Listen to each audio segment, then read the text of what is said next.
In the swirl of misinformation and conspiracy theories, how can we stay curious and keep learning? I'm Andrea Gunraj at the Canadian Women's Foundation. Welcome to All Right, Now What? A podcast from the Canadian Women's Foundation. We put an intersectional feminist lens on stories that make you wonder, why is this still happening? We explore systemic roots and strategies for change that will move us closer to the goal of gender justice. The work of the Canadian Women's Foundation and our partners takes place on traditional First Nations, Métis, and Inuit territories. We are grateful for the opportunity to meet and work on this land. However, we recognize that land acknowledgements are not enough. We need to pursue truth, reconciliation, decolonization, and allyship in an ongoing effort to make right with all our relations. Disinformation is defined as false information deliberately intended to mislead.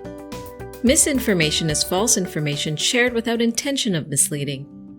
In the digital world in which we live, false information and conspiracy theories, fake news, and downright lies attached to it seems to spread like wildfire.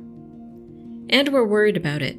A 2022 poll found that people in Canada consider the online misinformation epidemic and climate change as the most serious threats of the modern age.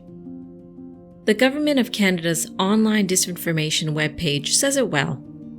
Even if you don't believe it, false information causes doubt and confusion. It makes it harder to find factual content you can trust. It also may cause you to delay taking an important decision that could affect your well-being. False information can also continue to influence your beliefs even after you find out it's not true. This effect is known as the continued influence effect, and it's another way that disinformation can cause harm. There's a lot of false information out there when it comes to gender equality and justice issues. We see it all the time on all kinds of issues: the gender pay gap, why we have to unflinchingly confront racism and white supremacy, why ending transphobia and homophobia is a core part of our work, the scope of gender-based violence, misconceptions about trafficking, you name it. Sometimes misinformation leads to genuine questions. Sometimes misinformation leads to accusations and attacks. It's not about the evidence, it's about making a point. And that point may be grounded in discrimination and disempowering marginalized people. What happens when you're faced with some kind of misinformation, no matter how or why it comes? How can you apply your curiosity as a useful tool? This brings me to Sabrina Cruz, co-founder of Answer in Progress, a media production company that encourages people to explore their curiosity and shares every stumble and success along the way. Their YouTube channel is over 1 million subscribers strong, including me, and covers a wide range of topics, from teaching AI to solve the trolley problem to getting good at last-minute gifts. They've collaborated with partners like Google and History. They want to reignite a love of learning in themselves and their audience. Answer in Progress's How Conspiracies Work video addresses the issues of misinformation and curiosity, and it all starts with a conspiracy Sabrina found herself at the center of. Here's a clip of the video to start, by way of background. Yes, we are on the bed. You could call it an homage to old YouTube. I call it comfortable for my butt. Conspiracy theories. So as somebody who's lost like many a night tumbling down Wikipedia rabbit holes, I love a good conspiracy theory. It's like, ooh, aliens. Ooh, how did people make such big triangles? I think that it's just fun imagining the world to be more interesting than what I was taught. But then something weird happened. A couple weeks ago, I found myself in the middle of a conspiracy theory. And then all of the fun was replaced with just pure confusion. The conspiracy itself is like weird and fun and innocuous. However, what I really cared about is like, how do you get to that point? How do you start seeing signs that were never there to begin with? That's what I want to know. And I also want to like disprove this whole conspiracy theory because it's whack. However, as the person in the middle of all of this, I can imagine why I'd be seen as unreliable. So I'm calling on a friend. I don't know how to put this. How do you put this? People think that I am part of the Illuminati. Well, are you?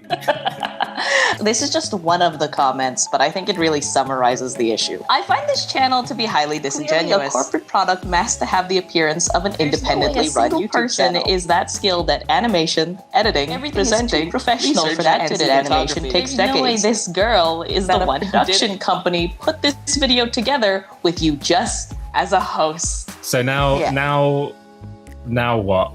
Why am I calling you, right? Yeah, I'm like, how do you want me to prove this? I'm wondering if you could explain to me and the viewers of this video, how could somebody see something so mundane that's just like a part of my life, I guess? How could somebody see that and think like, there must be more? I'm interested. I'm fascinated because I'm not only interested in your conspiracy, as interesting as it is. I think conspiracies have a knack for, especially nowadays, to just ruin people's lives, you know? I'm gonna solve this mystery. Scooby-Dooby-Doo. We don't have the copyright on that. We're going to investigate this conundrum. You're doubling down on it, I see. Hi, I'm Sabrina Cruz. I'm a video producer and the co-founder of Answer in Progress. We're a YouTube channel or digital media production company that tries to take people on the journey from question to answer, showing every struggle and success along the way. Personally, I'm a bit of a jack of all trades kind of person. Like, I'll dive into whatever I find interesting, which is why, like, at some point, I've been wearing glasses my whole life. This is a podcast, but I'm wearing glasses right now. And for the longest time, they would always slip down my face. They'd like go down my nose. And that really frustrated me. And I wanted to know why that happened. So I ended up reading like 700 years of glasses history to figure out the evolution of glasses and why they ended up being designed the way that they are. And then after I finished that, made a whole video about it, the comments were just like, you could have just gone to an optician. They fix that for you, which is great. It really is representative of who I am as a person. You're such a talented content creator. I love Answer in Progress, and I know you've been affected by misinformation yourself. What happened? And what was the connection to bias, racism, sexism, all that bad stuff? No, first off, thank you very much. And also, racism is bad. I agree. The interesting thing is that there was at one point a conspiracy theory about me for kind of similar reasons. I've been doing this whole YouTube thing since I was a kid. So I've spent a lot of time learning how to write, shoot, host, edit, and animate all of my videos. And like a lot of that was heavily influenced by the heavy hitters in the industry, BuzzFeed, Vox, you know.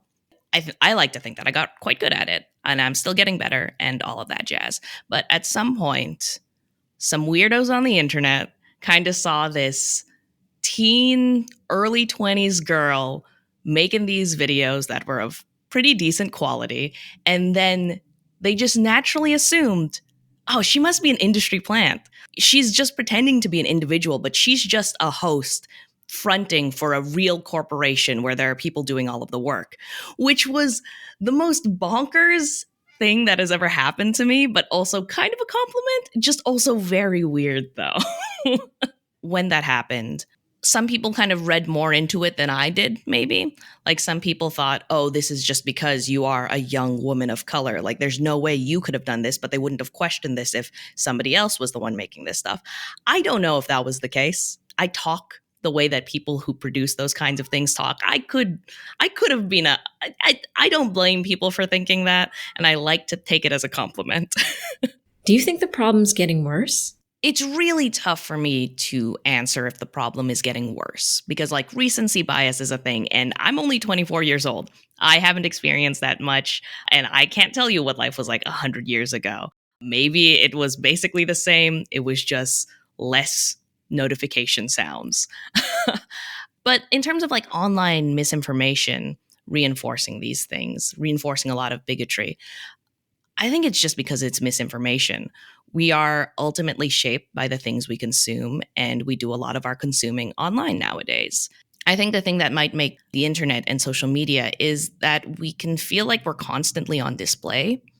And so even people with the best intentions might feel pushed to have louder opinions formed faster, and you're less willing to change or update them because it's already been posted for the world to see. It's not like a thought or a conversation you have with friends. There is receipts and screenshots people can pull up. And that might not encourage the best behaviors when it comes down to like staying curious and open-minded and kind. I felt that pressure. I think everybody has felt that pressure. And it is just really hard to ignore. What tips and tools would you recommend to help us build our muscles of awareness, curiosity, and critical thinking, and encourage others to do the same? The tip that I found helped me the most in terms of dealing with all of this mess, the struggles of being alive nowadays, it's slowing down and really understanding who you are as a person and who you want to be. Starting from that foundational point is a good idea because it acts as the basis of your actions, and you're the one getting to decide that. There isn't a cure-all. There isn't a single thing you can do to help people and be curious and be thoughtful. But by taking that kind of intentionality to your actions, you're the one deciding it. You put yourself back in the driver's seat rather than like institutional or algorithmic mechanisms that are designed to encourage certain behaviors that you might not want to be doing, but you can't help but do them. That thoughtfulness should be like one of the first steps to take. In terms of actually staying curious and all of that, I think it's always remembering that the people who write things and say things have a goal when they do those things. I have a goal when I publish videos. I want views. I want people to like me. I crave attention. And like being aware of that. Like everybody has some sort of intention and you should question them. They're not always bad intentions, but you should be aware of them and think about them and make sure that plays a role in how you internalize information. And then you could always fact check. The internet is vast and it's a bit of a mess sometimes, but there are plenty of resources out there. Wikipedia is surprisingly useful. Google Scholar. You could just search up anything and then type PDF after. And sometimes surprising results show up. Like having multiple sources and like really fact checking the things that you are choosing to really put a lot of yourself into. It's a good idea. Any content you'd recommend those of us who want to get curious and keep learning but don't know where to begin? What do you like? If you want to be curious, there's plenty of stuff that's available. If you like videos, I would recommend Answer in Progress, where we make stuff. But there's also these two podcasts that I'm really enjoying. Let's Learn Everything. They tackle science topics in a really like wholesome and excited way that makes me excited to learn things that I never thought I would have asked. Like they went into the history of the triangle, like the instrument, the triangle, and I was mind blown. And another one is Understood, and they tackle internet mysteries, and it just gives me an appreciation for how much life is going on in the world and how many people are just chasing these very niche things, and it's exciting and it's fun, and the world is big and magical, and I think that we should put more time and effort into experiencing that. All right, now what? Disinformation and misinformation is a huge topic. Websites I go to again and again include Snopes.com and MediaSmarts. They're great resources to help you fact check and get tools to grow your evidence-seeking muscles. Please listen, subscribe, rate, and review this podcast. If you appreciate this content, please consider becoming a monthly donor to the Canadian Women's Foundation. People like you will make the goal of gender justice a reality. Visit CanadianWomen.org to give today, and thank you for your tireless support.